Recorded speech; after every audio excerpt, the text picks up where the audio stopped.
Nah, kemudian asnaf itu ada 8, Pak. Kita akan sebutkan satu-satu, Pak.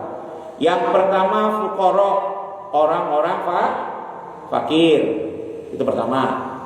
Kedua orang miskin, masakin. Yang ketiga amil, ya, amil itu yang mengelola zakat. Ya, mengelola zakat itu ya termasuk yang golongan yang menerima zakat, ya. Kemudian mu'alaf, ya, mu'alaf qulubihim. Jadi mu'alaf ya, zaman dulu tuh Pak, zaman Nabi, ya, ada mu'alaf yang memang kalau kita berikan dia punya pengaruh, Pak. Ya, punya pengaruh. Jadi mu'alaf ini adalah mu'alaf orang-orang petinggi mereka, kepala kaumnya mereka. Kalau diberikan ya zaman dulu ya, pada zaman Nabi itu menguatkan kaumnya ya untuk masuk Islam. Makanya pada zaman Nabi diberikan. Nanti ada perbedaan pendapat, Pak. Nanti kita jelaskan tentang mu'alaf ini ya, Pak.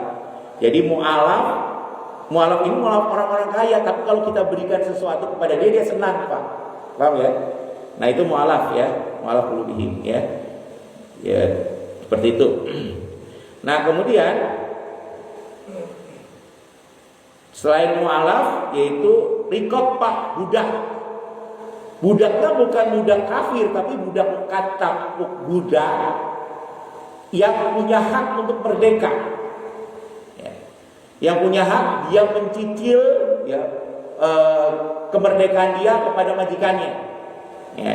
Jadi budaknya budak mukatab, Pak, bukan budak kafir ya. Nah, itu juga boleh mendapatkan zakat, Pak, ya, budak mukatab. Wal gharimin, orang yang berhutang. Nah, salah satu solusi zakat itu sebenarnya bisa kepada orang-orang yang punya hutang.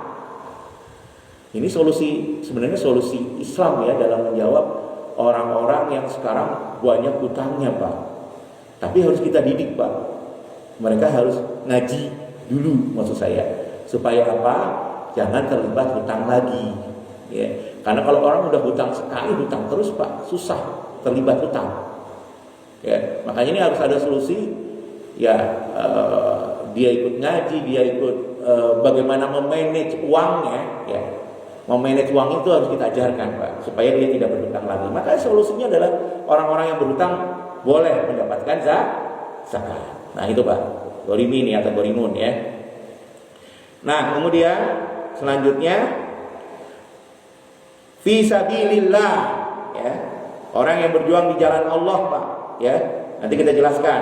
Dan kemudian ibnu sabil, orang yang di dalam perjalanan. Nah, itu adalah 8 asnaf atau 8 golongan yang berhak mendapatkan zakat. Jadi peruntukan zakat untuk orang, Pak, bukan untuk bangun masjid. Beda lagi nanti. Sekali lagi, zakat itu diperuntukkan untuk menyelesaikan masalah sosial, ya, masalah sosial. Kecuali fai, yang kalau fai itu kan pajak, Pak, pajak kepada orang-orang non Muslim, ya, seperti jizyah, pajak keamanan, dia menundukkan diri kepada negara.